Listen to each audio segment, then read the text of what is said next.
আজকে আমি নিয়ে চলে এসেছি একটি ফলের গাছ নিয়ে, যার নাম ড্রাগন ফ্রুট।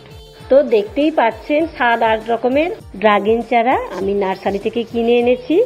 এখন প্রায় সকলেই নিজেদের বাড়িতে এই ড্রাগন ফ্রুটের চাষ করছে। তো এই ড্রাগন চারা কিভাবে আমি লাগাচ্ছি দেখুন। তো দেখতেই পাচ্ছেন এখানে আমি একটি ফলের ট্রে ব্যবহার করেছি। তো তারপর আমি নারকেল চোপড়া কিছুটা দিয়েছি নিচে।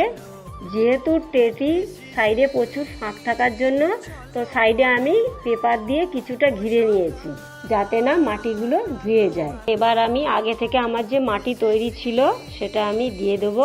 তো প্রথমে আমি ধারে সারের মাটিগুলো দেবো। তো মাঝখানটা আমি সার ছাড়া মাটি, প্লেন মাটি দেবো, যাতে গাছটা না পচে যায়। তো এবার মিডিলে যে মাটিটা দেবো 2 লেয়ার, এতে আমি শুধু কোকোপিটই দিয়েছি মাটির সঙ্গে, অন্য সার দিই না। তো এবার আমি যে ড্রাগন ফ্রুটের চারাটি লাগাচ্ছি এর নাম হচ্ছে পিঙ্ক রোজ।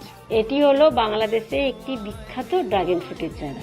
তো এটি সাইজে খুবই বড় হয় এবং খেতেও ফলটি খুবই মিষ্টি হয়, কিন্তু এর ফলন খুবই কম হয়। এখন আমি মাটিটি হালকা করে গর্ত করে গাছটি আমি আস্তে করে বসিয়ে দিয়েছি এবং চারধারে মাটি দিয়ে দিয়েছি। তো পাশে আরেকটি চারাও আমি বসিয়ে দিয়েছি একইভাবে গর্ত করে। তো এরপর আমি অল্প করে জল দিয়ে দিলাম। তো পরবর্তী ভিডিও দেখার জন্য আমার চ্যানেলটিকে সাবস্ক্রাইব করে দেবেন।